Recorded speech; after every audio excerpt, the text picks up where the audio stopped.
Welcome back, I'm Ron the Cook. It's summertime, which means it's sangria season. Now sangria traditionally is red wine and is absolutely delicious. But sometimes I don't feel like a red wine sangria. Sometimes I feel more like rosé. So we're gonna be doing a pretty boozy summer sangria using rosé, some rum, strawberries, and some beautiful tart Cape gooseberries. I'm gonna start with 4 ounces of gooseberries. I'm gonna take half and put them into my mixing glass here and give them a nice muddle. Smash them all really well. Throw in the other 2 ounces, or half, whatever. Next up, 4 ounces of strawberries. I'm just gonna take the stems off and drop them in.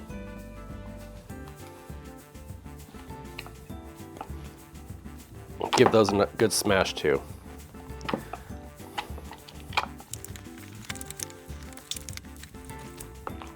Now for our booze, I'm going to be using Plantation Original Dark.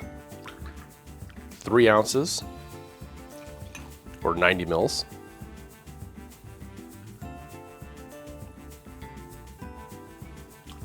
Got some good old peach flavored brandy. 3 ounces. Let's give that a stir. I am running out of room here. So I'm gonna take a shaker cup, put my sous vide bag down in there.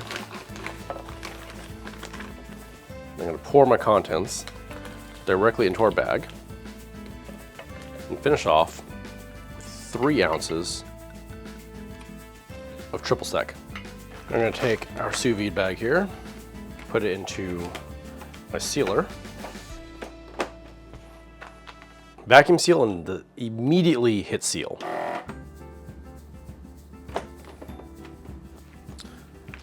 There we are. Any big pieces, smash them down. Now we're gonna drop this in our circulator at 50 degrees Celsius for 1 hour. Now I know what some of you are saying. You're saying, why don't we just put it all in a pitcher and serve it? I'm traveling this weekend, and I wanna get maximum amount of flavor out of everything I can before I bottle it for transit. I pulled the bag out of the water and I've let it cool completely. So now let's strain this off and get our sangria completed. All right, let's pour everything in.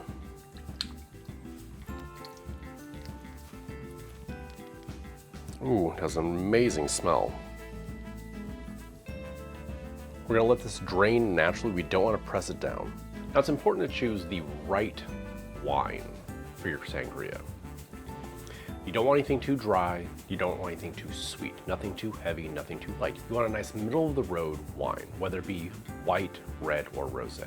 Also, there's a good point to be made of not getting something too cheap and nothing too expensive. You don't want something that is undrinkable on its own. But you also don't want a wine where you're like, I'd rather just have a glass of this. You want something that when you pour a glass of, you go, it's pretty good. But not so good that you want to just drink that, and not so bad that you can't finish the glass. So I chose pretty inexpensive rosé. This is a Rioja rosé from Bordeaux.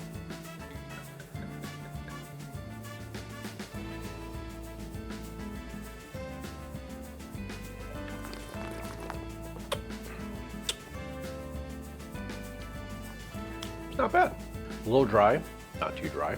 Fruity, but not sweet. It's actually a little tannic, but not too badly.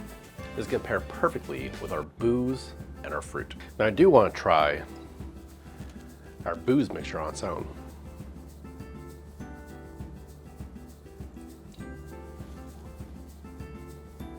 I wanna drink this on its own. Super fruity. Nice and acidic. Great viscosity. Could use a touch more sweetness, but overall tastes delicious. Now instead of just mixing these two together, I'm gonna pour our rosé over our fruit so it filters directly through the fruit down into our mixture here. Now we're gonna let this drain. It's gonna take probably about 20 minutes. All right, let's give it a taste.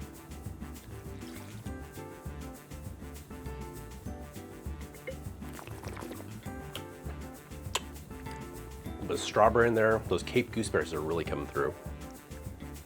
think it actually needs a little bit more triple sec. So we're another 2 ounces of triple sec. Give that a stir or a swirl. Swirly. Ooh, there we go. That's it. Need a little bit more of that orange. Too many recipes tell you to add a bunch of sugar to your sangria. If you have good fruit, you don't need that. Obviously, during different times of the year, the fruits aren't as sweet or as vibrant. So it's okay to adjust with sugar, but don't just add a bunch of sugar into your sangria. Taste it first and go from there.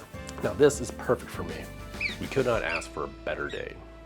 Drinking sangria, it's 85 degrees outside and not a cloud in the sky.